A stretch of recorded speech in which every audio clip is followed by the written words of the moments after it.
तो रियली इस trading strategy का जो प्राइस है वो 29,000 है और ये जो प्राइस किसी और ने नहीं, मैंने खुद ने पे करा था। जब 3 साल पहले मैं अपना एडवांस टेक्निकल एनालिसिस का कोर्स कर रहा था तब ये कोर्स की फीस 29,000 थी और वहाँ मुझे इसके साथ साथ 6 और स्ट्रेटेजी सिखाई गई। तो यह उनमें से ही एक स्ट्रेटजी है। तो यह स्ट्रेटजी आज मैं आपके साथ इसलिए शेयर कर रहा हूँ क्योंकि इस स्ट्रेटजी में जो मॉडिफिकेशन मैंने करे थे, आज वही जो मॉडिफिकेशन है वो मेरे जो मेंटर है वो खुद इस मॉडिफिकेशन को यूज़ कर रहे हैं, जिससे ये जो स्ट्रेटजी है और भी प्रॉफिटेबल बन पाई। तो इसीलिए मैं आज आपके साथ ये शेयर कर रहा हूँ। तो कैसे आप सभी लोग, मेरा नाम अजय रायपुरिया है। मैंने national institute of stock market से इक्विटी डेरिवेटिव में अपना सर्टिफिकेट पास करा है। तो अगर आपको वीडियो पसंद आता है तो आप चैनल को लाइक और सब्सक्राइब कर सकते हैं। पर चलिए हम सबसे पहले अपना नॉलेज बढ़ा लेते हैं। सब्सक्राइबर और लाइक तो आते रहेंगे। तो ये जो ट्रेडिंग स्ट्रेटजी है आप यहाँ स्क्रीन पर देख सकते हैं। तो यहाँ हमने 2 इंडिकेटर का यूज़ करा है। तो जो पहला इंडिकेटर है वो हमारा न्यूरल नेटवर्क है और जो हमारा दूसरा इंडिकेटर है वो तो आप और हमारा सबका बहुत ही कॉमन इंडिकेटर है, वो है हमारा RSI रिलेटिव स्ट्रेंथ इंडेक्स। तो सबसे पहले हम यह देख लेते हैं कि कैसे आप इन इंडिकेटर्स को चार्ट पर अप्लाई करेंगे। तो यहाँ जो हमने चार्टिंग के लिए प्लेटफॉर्म यूज़ करा है वो हमने ट्रेडिंग व्यू यूज़ करा है, क्योंकि यह जो न्यूरल नेटवर्क इंडिकेटर है ये आपको सिर्फ यहीं पर मिलेगा और यह एकदम फ्री सॉफ्टवेयर है, आप भी इसका यूज़ कर सकते हैं। आप यहाँ इंडिकेटर के ऑप्शन पर क्लिक करिए और यहाँ आप सबसे पहले न्यूरल सर्च कर दीजिए। जैसे ही आप न्यूरल टाइप करेंगे तो जो पहला इंडिकेटर लिख कर आ रहा होगा आपको न्यूरल, आपको इसे अप्लाई करना है, जिसके जो करंट में यूजर्स है वो 2885 है और इसके जो क्रिएटर है वो अननोन यूनिकॉर्न है। तो जैसे ही आप इस इंडिकेटर पर क्लिक कर देंगे यह चार्ट पर अप्लाई हो जाएगा। और वहीं जो हमारा सेकंड इंडिकेटर है वो है हमारा RSI। तो आप RSI टाइप कर दीजिए। तो जो पहला ही इंडिकेटर आ रहा है हमारा रिलेटिव स्ट्रेंथ इंडेक्स, आप इस पर क्लिक करिए तो यह जो इंडिकेटर है यह भी चार्ट पर अप्लाई हो जाएगा। तो कुछ इस प्रकार से जो आपका ट्रेडिंग सेटअप है वो कंप्लीट हो गया। पर अब इन इंडिकेटर में हमें कुछ मॉडिफिकेशन करना होगा जिससे आज का जो ट्रेडिंग रिजल्ट है वो हमें अचीव हो सके। तो सबसे पहले हम इन इंडिकेटर है इन्हें थोड़ा मॉडिफाई कर लेते हैं जिससे हमें बेटर रिजल्ट मिले। तो सबसे पहले ये RSI है, आपको RSI की सेटिंग पर क्लिक करना है और यहाँ आपको स्टाइल्स पर आना है। स्टाइल्स पर आने के बाद आपको जब RSI का ये मिडिल बैंड दिखेगा, आपको इसकी जो मिडिल लाइन है, इसकी जो थिकनेस है, इसकी थिकनेस थोड़ी सी बढ़ा दीजिए और इसको डैश लाइन से नॉर्मल लाइन पर क्लिक कर दीजिए। आप इसका कलर है वो रेड कर दीजिए ताकि स्क्रीन पर इजीली विजिबल हो जाए। और वहीं आप MA लाइन है, आप MA लाइन की भी थोड़ी सी थिकनेस बढ़ा लीजिए और ये जो RSI है आप RSI की भी थिकनेस बढ़ा लीजिए ताकि यह भी स्क्रीन पर इजीली विजिबल हो जाए और आप ओके कर दीजिए। तो कुछ इस प्रकार से हमारी जो RSI की सेटिंग है वह कंप्लीट हो गई। अब जो हमारी मेन सेटिंग है वो है हमारी न्यूरल नेटवर्क की।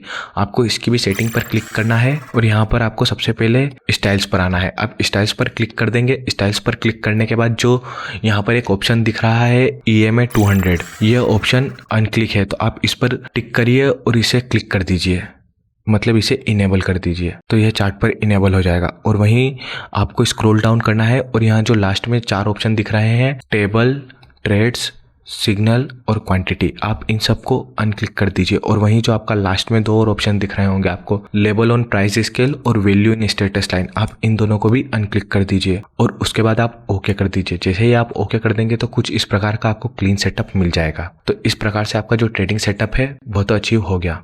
तो चलिए अब हम टाइम फ्रेम पर डिस्कस कर लेते हैं इंट्राडे ट्रेडिंग के लिए। अगर आप इसे स्टॉक मार्केट में किसी भी स्टॉक्स निफ्टी या बैंक निफ्टी पर यूज़ करना चाहते हैं तो यहाँ आप 3 मिनट टाइम फ्रेम का यूज़ करेंगे और अगर आप इसे क्रिप्टो करेंसी या फिर फॉरेक्स में यूज़ करना चाहते हैं 15 मिनट टाइम फ्रेम का यूज़ करेंगे। पर अगर आप इसे कमोडिटी जैसे natural gas, gold, crude oil इनमें यूज़ करना चाहते हैं तो यहाँ आप 10 मिनट टाइम फ्रेम का यूज़ करेंगे। और जो इंडिकेटर की सेटिंग है वो तो जो मैंने आपको चेंजेस बताया वही रहेंगे। और वहीं जो फाइनल इंडिकेटर है मैं आपको बताना भूल गया गलती से, पर आप यहाँ कैंडल्स पर आएंगे और आपको यहाँ हेकेनाशी कैंडल है, आपको हेकेनाशी कैंडल स्टिक यूज़ करनी है। यहाँ हम नॉर्मल कैंडल स्टिक यूज़ नहीं करेंगे। तो हमने इस स्ट्रेटेजी में हेकेनाशी कैंडल का यूज़ इसलिए करा क्योंकि इसमें ट्रेंड प्रिडिक्शन है वो बहुत ही ईजी हो जाता है। जब मार्केट अप ट्रेंड में होता है तो यहाँ ब्लू कलर की कैंडल बनती है, जब मार्केट डाउन ट्रेंड में होता है तो यहाँ back to back red colour की कैंडल बनती है। तो हेकेनाशी कैंडल स्टिक में जो ट्रेंड प्रिडिक्शन है वो बहुत ही ज़्यादा ईजी है, इसलिए यहाँ हमने हेकेनाशी कैंडल का यूज़ करा। और यह प्रीवियस कैंडल का जो एवरेज लेकर बनती है, जिससे जो हमको रिजल्ट मिलता है ट्रेडिंग में वो और भी बेटर मिलता है। तो यह एक एडवांस कैंडल स्टिक है, इसीलिए आप थोड़ा इसे प्रैक्टिस करें तभी इसे रियल मार्केट में अप्लाई करें। तो यहाँ जो आप RSI है, यहाँ आप RSI देख सकते हैं। RSI में जो हमने मिडिल लाइन में चेंजेस करा था, यहाँ आप देख सकते हैं ये जो रेड कलर की लाइन है यह 50 का लेवल डिनोट करती है। तो RSI एक ओसिलेटर है। इसका मतलब क्या है, इसकी जो वैल्यू होगी वो 0 से लेके 100 के बीच में होगी। जैसा कि आप यहाँ देख सकते हैं, ये जो अपर लेवल है ये 100 है और ये जो लोअर लेवल है यह 0 है। तो यहाँ जो RSI जब भी 50 है, अगर ये 50 के अबव होगा ना तो यहाँ मार्केट अप ट्रेंड में होगा। और वहीं अगर ये RSI है, अगर RSI 50 के बिलो है तो जो स्टॉक है आपका वो स्टॉक डाउन ट्रेंड में होगा। तो RSI आपको क्लियरली मार्केट में अप ट्रेंड या डाउन ट्रेंड के स्टॉक बता देगा। तो 50 के अबव आप बाइंग का ट्रेड लेंगे और 50 के बिलो आप सेलिंग का ट्रेड लेंगे। और वहीं जो आज का हमारा स्टार इंडिकेटर है न्यूरल नेटवर्क, इस इंडिकेटर के बारे में अगर आपको नहीं पता थोड़ा सा मैं बता देता हूँ। तो अगर आप यहाँ पर इसकी सेटिंग्स पर क्लिक करके यहाँ इनपुट पे देखेंगे, यह जो इंडिकेटर है यह इंडिकेटर सब इंडिकेटर को कंबाइन करके बना है। यहाँ आप देख सकते हैं आपको EMA, सुपर ट्रेंड, पैराबोलिक सार, HAMA कैंडल, MACD डाइवर्जेंस, यह सारे इंडिकेटर को कंबाइन करके यह एक अकेला इंडिकेटर बना है।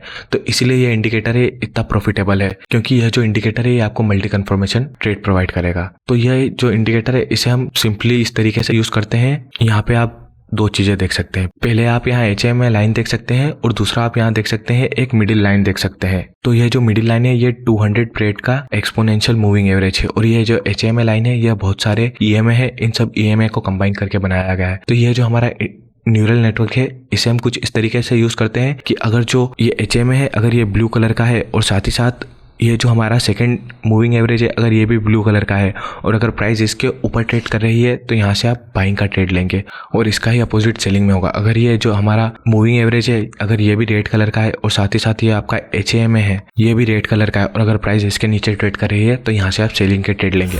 तो चलिए अब हम बाइंग के रूल समझ लेते हैं कि कैसे आप यहाँ बाइंग की एंट्री लेंगे। बाइंग की एंट्री में सबसे पहले आपको ये देखना है कि जो RSI है RSI की वैल्यू 50 के अबव होनी चाहिए। उसके बाद आपको देखना है जो आपका न्यूरल नेटवर्क इंडिकेटर है वो लॉन्ग का सिग्नल प्रोवाइड करना चाहिए। साथ ही साथ आप उसके जो दोनों मूविंग एवरेज है उन दोनों मूविंग एवरेज का कलर ब्लू होना चाहिए और आपकी जो हेकनाशी कैंडल है वो ब्लू कलर की होनी चाहिए। साथ ही साथ वो दोनों मूविंग एवरेज के ऊपर ट्रेड करनी चाहिए। जब आपकी ये सारी कंडीशन सेटिस्फाई हो जाए तो आप उस कैंडल स्टिक पर अपनी एंट्री ले सकते हैं। तो यहाँ आप देख सकते हैं जो हमारी पहली कैंडल स्टिक थी जिसने ब्लू मूविंग एवरेज के ऊपर क्लोजिंग दी, तो आप इसकी क्लोजिंग पर एंट्री ले लीजिए और जो स्टॉप लॉस है आप सेम कैंडल के ही लो को स्टॉप लॉस रख दीजिए। और यहाँ जो टारगेट है या तो आप 1:2 पर प्रॉफिट बुक कर सकते हैं या फिर आप वेट करें कि कोई भी एक कैंडल स्टिक है वो जो आपका अपर वाला मूविंग एवरेज है उसके ऊपर क्लोजिंग दे दे। जो आप देख सकते हैं उसने यहाँ पर क्लोजिंग दी तो आप यहाँ पर एग्जिट ले सकते हैं। तो अगर आपने सेकंड मेथड है अगर इसका यूज करा होता तो यहाँ आप देख सकते हैं आपने इजीली 1:17 का प्रॉफिट बना लिया होता। इसका मतलब यह है कि अगर आपने मार्केट में 100 रुपए तो यहाँ आपका जो प्रॉफिट था वो 1700 हो गया। अब हम बाइंग का एक और ट्रेड समझ लेते हैं। तो यहाँ बाइंग का एक और ट्रेड समझ सकते हैं। यहाँ आप देख सकते हैं जो RSI की वैल्यू है वो 68 थी और आप यहाँ देख सकते हैं कि हमारा जो न्यूरल नेटवर्क इंडिकेटर था इसने हमें लॉन्ग सिग्नल प्रोवाइड करा। पहला जो मूविंग एवरेज है उसका कलर पहले से ही ब्लू था और जो सेकंड मूविंग एवरेज था उसका कलर जैसे ही ब्लू हुआ और जो हमारी कैंडल स्टिक थी उसने जैसे ही उस मूविंग एवरेज के ऊपर क्लोजिंग दी ब्लू होने के बाद तो हम उसकी क्लोजिंग पर एंट्री ले लेंगे और जो स्टॉप लॉस है वो सेम कैंडल के ही लो का भी स्टॉप लॉस रखेंगे। और जो प्रॉफिट है या तो आप 1:2 पर प्रॉफिट बुक कर लीजिए या फिर आप वेट कर सकते हैं कि कोई भी एक कैंडल स्टिक है वो आपका जो अपर वाला मूविंग एवरेज है उसके ऊपर क्लोजिंग दे दे यहाँ पर, तो आप यहाँ पर भी एग्जिट कर सकते हैं। पर अगर आपने पहली मेथड का यूज करा होता जहाँ आप 1:2 पर प्रॉफिट बुक करेंगे तो यहाँ आपको इजीली 1:2.5 का प्रॉफिट इजीली मिल जाता। अब चलिए हम बात कर लेते हैं सेलिंग के रूल की। तो यह जो सेलिंग के रूल है यह भी बाइंग की तरह ही बहुत सिंपल रूल है। यहाँ आपको देखना है कि आपके जो दोनों मूविंग एवरेज है उसका कलर है वो रेड होना चाहिए और उसके बाद आपको देखना है कि जो आपका इंडिकेटर है न्यूरल नेटवर्क वो आपको एक शॉर्ट सिग्नल प्रोवाइड कर दे और उसके बाद आपको वेट करना है कि जैसे ही आपकी हेकनाशी कैंडल स्टिक है वो दोनों मूविंग एवरेज के नीचे ट्रेड करने लगे तो आप वहां एंट्री ले सकते हैं। तो जैसे आप देख सकते हैं कि इस कैंडल स्टिक ने सेकंड मूविंग एवरेज के नीचे क्लोजिंग दे दी तो अब इस कैंडल स्टिक पर ही अपनी एंट्री ले लीजिए और जो स्टॉप लॉस है यहाँ पर भी आप सेम कैंडल के ही हाई पर रखेंगे या फिर आप ऐसा भी कह सकते हैं कि आप एंट्री कैंडल के हाई पर स्टॉप लॉस रखेंगे। और जो टारगेट है यहाँ टारगेट आप सेम तरीके से ही बुक करेंगे। या तो आप 1:2 प्रॉफिट का वेट कर सकते हैं या फिर आप चाहें तो इसमें भी वेट कर सकते हैं कि कोई भी एक कैंडल स्टिक है वो आपका जो लोअर वाला मूविंग एवरेज है जो आपका यह मूविंग एवरेज है इसके ऊपर अगर क्लोजिंग कर दे यहाँ पर तो आप यहाँ पर भी एग्जिट कर सकते हैं। पर अगर आपने पहली मेथड का भी यूज करा होता तो आप यहाँ पर भी देख सकते हैं कि आपने 1:4 का इतना बड़ा प्रॉफिट इजीली बना लिया होता। तो यहाँ बाइंग का अगला ट्रेड समझ सकते हैं। यहाँ आप देख सकते हैं दोनों मूविंग एवरेज है इनका कलर रेड था और जो आपका RSI है RSI की वैल्यू आप देख सकते हैं यहाँ क्लियरली 50 के बिलो थी और जो आपका न्यूरल नेटवर्क है उसने भी आपको सिग्नल प्रोवाइड कर दिया था शॉर्ट का। तो आप एंट्री कब लेंगे जब आपका जो सेकंड EMA है वो रेड कलर का हुआ और उसके बाद जैसे ही उस एक हेकनाशी कैंडल स्टिक ने उसके नीचे क्लोजिंग दे दी यहाँ पर तो आप इस कैंडल स्टिक पर अपनी एंट्री लेंगे लेंगे और सेम कैंडलस्टिक के ही हाई को स्टॉप लॉस रखेंगे और जो टारगेट है या तो आप 1:2 पर प्रॉफिट बुक कर सकते हैं या फिर आप वेट करें कि कोई भी एक कैंडलस्टिक है वो हेकेनाशी के ऊपर क्लोजिंग दे दे। तो अगर आपने किसी भी मेथड का यूज करा होता, पहली या दूसरी, तो यहाँ आप देख सकते हैं आपने 1:7 का प्रॉफिट इजीली बना लिया होता। तो यहाँ पर जो प्रॉफिट है, प्रॉफिट तो आपको बहुत ही इजी मिल जाएगा 1:5, 1:10 या 1:18 का। पर ये जो स्ट्रेटेजी है, अगर आप इसे मार्केट में शॉर्ट सेल करेंगे तो आपको बहुत अच्छे रिजल्ट प्रोवाइड होंगे। ये शॉर्ट सेलिंग के लिए बहुत अच्छी स्ट्रेटेजी है। तो अब आप रिजल्ट स्क्रीन पर देख सकते हैं। यहाँ हमें 70 ट्रेड में प्रॉफिट हुआ और जो हमें लॉस था वो सिर्फ हमें 30 ट्रेड में लॉस हुआ। तो जो हमारा यहाँ ओवरऑल प्रॉफिट हुआ वो हमारा 180% का प्रॉफिट हुआ, क्योंकि जो हमारा रिस्क टू रिवॉर्ड था वो हमने on an average 1:3 risk to reward लिया। यहाँ जो आपको प्रॉफिट है वो आपको 1:7 से भी ज़्यादा का मिला, पर मैंने 1:3 का ही प्रॉफिट लेके ऑन एन एवरेज 180% का प्रॉफिट निकाला और जो ड्यूरेशन था वो सिर्फ 6 मंथ का ड्यूरेशन था। तो अगर आप इस स्ट्रेटेजी को यूज़ करना चाहते हैं तो मेरा सजेशन यही है कि आप जब मार्केट में शॉर्ट सेल करें तो इस स्ट्रेटेजी को यूज़ करें। सेलिंग के लिए आप इस स्ट्रेटेजी का यूज़ करें, पर अगर आप बाइंग में भी किसी और बेटर स्ट्रेटेजी देखना चाहते हैं तो मैंने इस वीडियो को बनाया है यूट्यूब पर, आप इसे देख लीजिए। तो यह आपको बाइंग के रिजल्ट देगी